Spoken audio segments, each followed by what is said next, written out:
ಇವತ್ತು ನಾನು ಮಾಡ್ತಾ ಇರೋ ರೆಸಿಪಿ ಗೋಡಂಬಿ ಉಪ್ಪಿಟ್ಟು. ಎಷ್ಟೋ ಜನರು ಉಪ್ಪಿಟ್ಟು ಅಂದರೆ ಮೂಗು ಮುರಿಯೋರೇ ಹೆಚ್ಚು. ಆದರೆ ಒಮ್ಮೆ ಈ ರೀತಿ ಗೋಡಂಬಿ ಉಪ್ಪಿಟ್ಟನ್ನು ಮಾಡಿ ನೋಡಿ. ಆಗ ನೋಡಿ ಇನ್ನೊಂದು ಸಲ ಮಾಡಿ ಅಂತ ಹೇಳದಿದ್ರೆ ಕೇಳಿ. ವೈವಿಧ್ಯಮಯವಾಗಿ ತಯಾರಿಸಿದ ಗೋಡಂಬಿ ಉಪ್ಪಿಟ್ಟಿನ ರುಚಿಯೇ ಉತ್ತರ ನೀಡುತ್ತದೆ. ಮಹಿಳೆಯರ ಉಪ್ಪಿಟ್ಟು ಆಪತ್ ಬಾಂಧವ. ಈ ಉಪ್ಪಿಟ್ಟು ಅಂದರೆ ಉತ್ಪ್ರೇಕ್ಷೆ ಏನಲ್ಲ. ಅನಿರೀಕ್ಷಿತವಾಗಿ ಅತಿಥಿಗಳ ಆಗಮನವಾದಾಗ, ಅಡುಗೆ ಸ್ವಲ್ಪ ಕಡಿಮೆ ಅನಿಸಿದಾಗ, ಆಗ ಇಂಥ ಸಂದರ್ಭಗಳಲ್ಲಿ ಕೈ ಹಿಡಿಯುವುದೇ ಉಪ್ಪಿಟ್ಟು.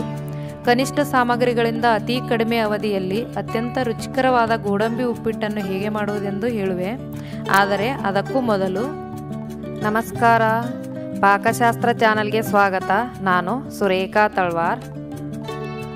ನಮ್ಮ ಚಾನಲ್ಗೆ ಸಬ್ಸ್ಕ್ರೈಬ್ ಮಾಡಿಲ್ಲ ಅಂದರೆ ದಯವಿಟ್ಟು ಸಬ್ಸ್ಕ್ರೈಬ್ ಮಾಡಿ. ಹಾಗೆ ಪಕ್ಕದಲ್ಲಿರೋ ಬೆಲ್ಲೈಕನ್ ಪ್ರೆಸ್ ಮಾಡಿ. ಬೆಲ್ಲೈಕನ್ ಪ್ರೆಸ್ ಮಾಡೋದ್ರಿಂದ ನಮ್ಮ ಹೊಸ ವಿಡಿಯೋ ನೋಟಿಫಿಕೇಷನ್ ನಿಮಗೆ ಬರುತ್ತೆ.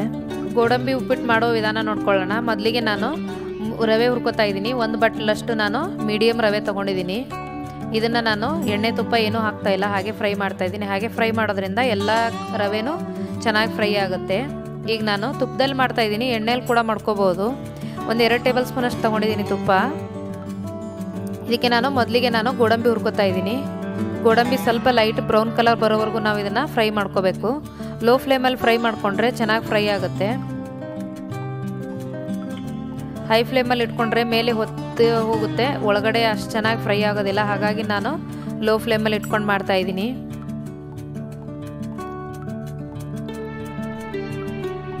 ನೋಡಿ, ಇದು ಈಗ ಗೋಡಂಬಿ ಫ್ರೈ ಆಗಿದೆ. ಇದು ತೆಗೆದುಬಿಟ್ಟು ನಾನೀಗ ಕಡಲೆಬೀಜ ಹಾಕೋತಾ ಇದ್ದೀನಿ. ಇದು ಸಹ ಲೋ ಫ್ಲೇಮಲ್ಲೇ ಇಟ್ಕೊಂಡು ನಿಧಾನಕ್ಕೆ ಫ್ರೈ ಮಾಡ್ಕೋಬೇಕು. ಫ್ರೈ ಆಗಿದೆ ಅಂತ ಗೊತ್ತಾಗಬೇಕು ಅಂದರೆ ಸ್ವಲ್ಪ ಲೈಟಾಗಿ ಮೇಲೆ ಸಿಪ್ಪೆ ಬಿಟ್ಕೊಳ್ಳುತ್ತೆ, ಆವಾಗ ಫ್ರೈ ಆಗಿರುತ್ತೆ. ತೆಗೆದು ಬಿಡಬೇಕು. ಜಾಸ್ತಿ ಹುರ್ಕೊಂಡ್ರೂ ಚೆನ್ನಾಗಿರೋದಿಲ್ಲ. ನೋಡಿ, ಇದು ಕೂಡ ಫ್ರೈ ಆಗಿದೆ, ಅದನ್ನು ತೆಗಿತಾ ಇದ್ದೀನಿ ಈಗ ನಾನು.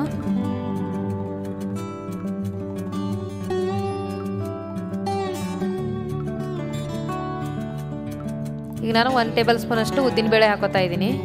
ಇದು 1 ನಿಮಿಷ ಫ್ರೈ ಆದಮೇಲೆ 1 ಟೀ ಸ್ಪೂನ್ ಸಾಸಿವೆ, 1 ಟೀ ಸ್ಪೂನ್ ಅಷ್ಟು ಜೀರಿಗೆ ಹಾಕ್ತಾ ಇದ್ದೀನಿ. ಈಗ ನಾನು 2 ಹಸಿಮೆಣಸಿಕಾಯಿ ತೊಗೊಂಡಿದ್ದೀನಿ. ನೀವು ಖಾರಕ್ಕೆ ಎಷ್ಟು ಬೇಕೋ ಹಾಕೋಬಹುದು. ಸ್ವಲ್ಪ ಕರಿಬೇವು. ಇದು 1 ನಿಮಿಷ ಫ್ರೈ ಆದಮೇಲೆ ನಾನೀಗ ಈರುಳ್ಳಿ ಹಾಕ್ತಾ ಇದ್ದೀನಿ. ನೋಡಿ, ಈರುಳ್ಳಿ 1 ತೊಗೊಂಡಿದ್ದೀನಿ ನಾನು. ಈಗ ಸ್ವಲ್ಪ ತುರಿದಿರೋ ಶುಂಠಿ, ಜಜ್ಜಿ ಕೂಡ ಹಾಕೋಬಹುದು. ನಾನು ಸ್ವಲ್ಪ ತುರಿದ್ಬಿಟ್ಟು ಹಾಕೊತಾ ಇದ್ದೀನಿ. ನೋಡಿ, ಇದು ಸ್ವಲ್ಪ ನೀರಿನಂಶ ಹೋಗೋವರೆಗೂ ಇದನ್ನು ನಾವು ಫ್ರೈ ಮಾಡ್ಕೋಬೇಕಾಗತ್ತೆ.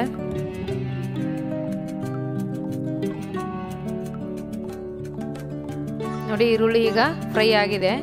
ನಾನು ಫಾರಮ್ ಟೊಮಾಟೊ ತೊಗೊಂಡಿದ್ದೀನಿ ಒಂದು, ಅದು ಸಹ ಸಣ್ಣ ಸಣ್ಣದಾಗಿ ಕಟ್ ಮಾಡಿ ಅದು ಸಹ ಹಾಕಿದ್ದೀನಿ. ಇದು ಸ್ವಲ್ಪ ಮೆತ್ತಗಾಗೋವರೆಗೂ ನಾವು ಇದನ್ನು ಫ್ರೈ ಮಾಡ್ಕೋಬೇಕು.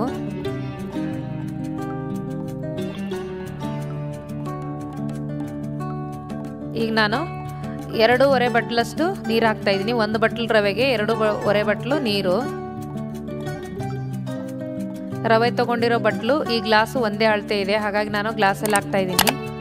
ರುಚಿಗೆ ತಕ್ಕಷ್ಟು ಉಪ್ಪು ಹಾಕ್ಬಿಟ್ಟು ಇದು ಕುದಿಯೋವರೆಗೂ ನಾನು ಮೇಲೆ ಮುಚ್ಚಳ ಮುಚ್ಚಿ ಕುದಿಯಲಿಡ್ತಾ ಇದ್ದೀನಿ. ನೋಡಿ, ಈಗ ನೀರು ಕುದೀತಾ ಇದೆ. ಈಗ ರವೆ ಹಾಕಬೇಕು.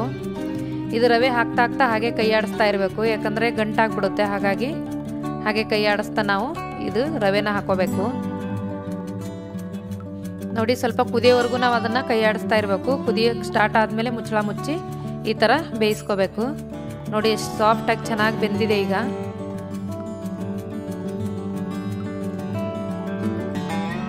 ಈಗ ನಾನು ಹುರಿದಿರೋ ಕಡಲೆ ಬೀಜ, ಗೋಡಂಬಿ ಹಾಕ್ತಾ ಇದ್ದೀನಿ. ಸ್ವಲ್ಪ ಕೊತ್ತಂಬರಿ ಸೊಪ್ಪು ಹಾಕ್ತಾ ಇದ್ದೀನಿ. 1 ಅರ್ಧದಷ್ಟು ನಿಂಬೆ ಹಣ್ಣಿನ ರಸ ಹಾಕ್ತಾ ಇದ್ದೀನಿ.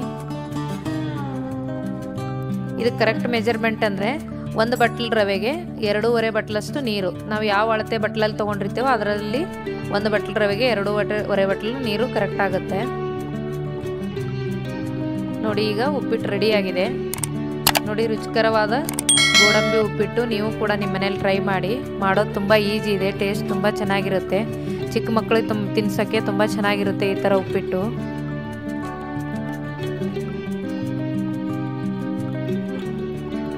ಗೋಡಂಬಿ ಉಪ್ಪಿಟ್ಟು ಮಾಡುವಲ್ಲೂ ಬೇಕಾಗೋ ಸಾಮಗ್ರಿಗಳು: 1 ಬಟ್ಲು ಮೀಡಿಯಮ್ ರವೆ, 1 ಈರುಳ್ಳಿ, 2 ರಿಂದ 3 ಟೇಬಲ್ ಸ್ಪೂನು ಕಡಲೆಬೀಜ, 2 ಹಸಿಮೆಣಸಿಕಾಯಿ, 1 ಟೇಬಲ್ ಸ್ಪೂನ್ ಉದ್ದಿನಬೇಳೆ, ರುಚಿಗೆ ತಕ್ಕಷ್ಟು ಉಪ್ಪು, 1 ಟೀ ಸ್ಪೂನ್ ಸಾಸಿವೆ, 1 ಟೀ ಸ್ಪೂನ್ ಜೀರಿಗೆ, ಸ್ವಲ್ಪ ತುರಿದಿರೋ ಶುಂಠಿ, ಸ್ವಲ್ಪ ಕೊತ್ತಂಬರಿ ಸೊಪ್ಪು, ಸ್ವಲ್ಪ ಗೋಡಂಬಿ, ಒಗ್ಗರಣೆಗೆ 2 ಟೇಬಲ್ ಸ್ಪೂನ್ ತುಪ್ಪ, ಅರ್ಧ ನಿಂಬೆಹಣ್ಣು, ಸ್ವಲ್ಪ ಕರಿಬೇವು, 1 ಟೊಮೆಟೊ.